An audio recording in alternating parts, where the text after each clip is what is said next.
Hello children, very good morning to you all. In social studies, we have completed 2 chapters till now, and today I will begin with chapter 3, that is evidence of history. Evidence means proof of history. In previous chapter, the story of the past, we have learned that history helps us to know about the past events and changes that took place over a period of a time. Okay, and also we have learned about the historians. Historians are those who study history.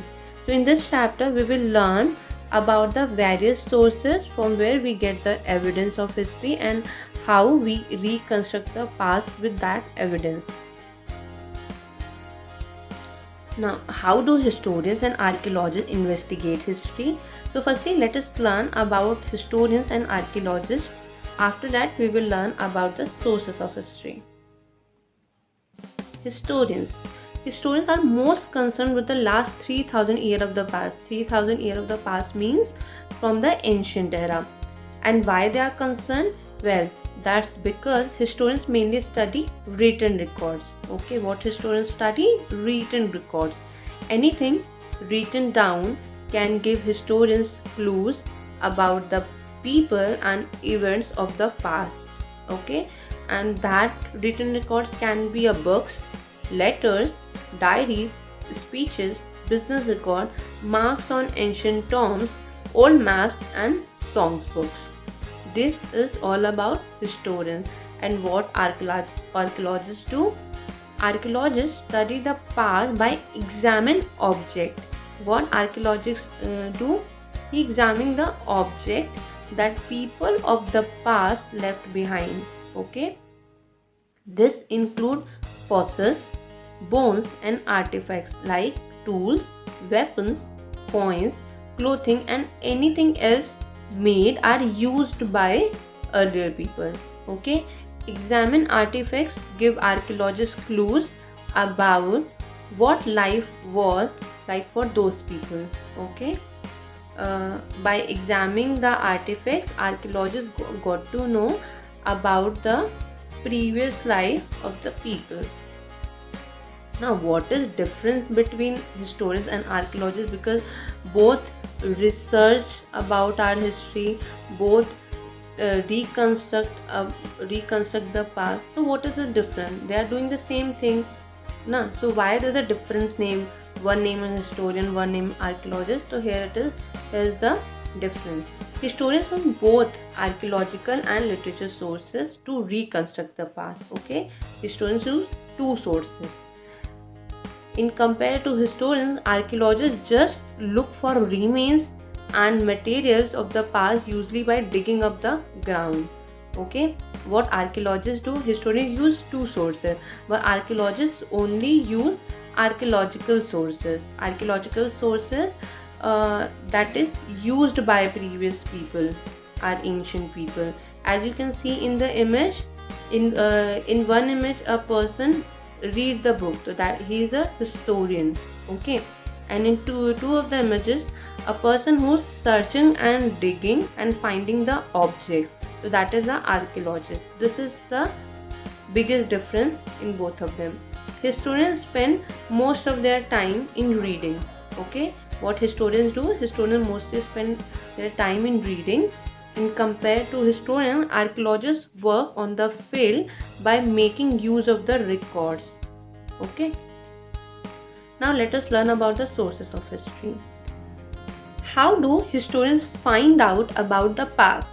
Since they were not there, they must use clues just like detectives.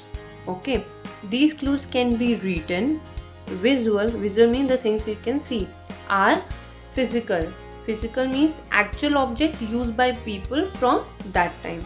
Historians analyze their sources in much the same way that crime scene investigators examine their clues in a laboratory.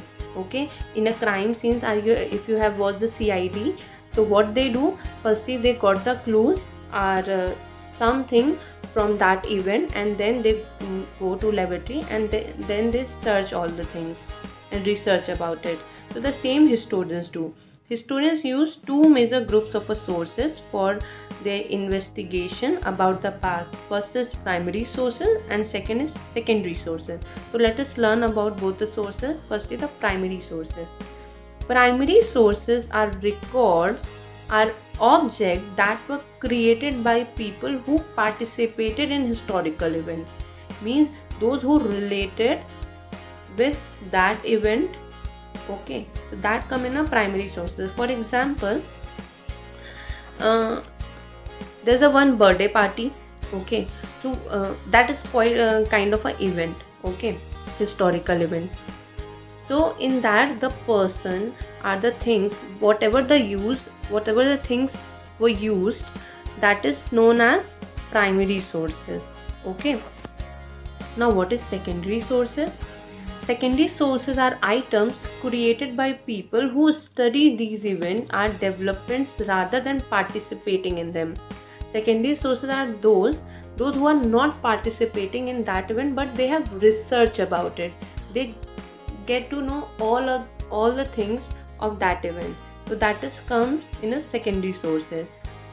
Okay, for example, autobiography book. Autobiography book means when we जब हम किसी के बारे में कुछ लिखते हैं, जैसे सपोज किसी को आपके बारे में बुक लिखनी है बट वो आपको नहीं जानता, तो firstly what he will do, वो आपके बारे में सारी चीज़ रिसर्च करके फिर आपके बारे में वो बुक लिखेगा. That is the autobiography. Okay, ना types of historical evidence. Historical evidence we can categorize into the two parts. First is the written sources and second is the non-written sources. Okay, now what is written sources and non-written sources? Non-written sources also known as archaeological sources.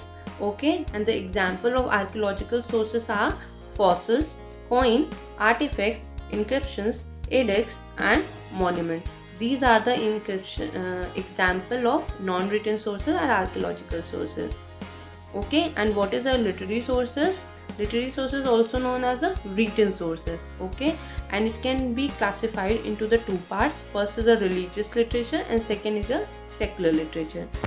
So children, this much for today. In next period, okay, we will learn about non-written sources and written sources. Till then, just do revision, and if you have any confusion, so you can ask me from the comment box. Okay, thank you so much children, have a good day.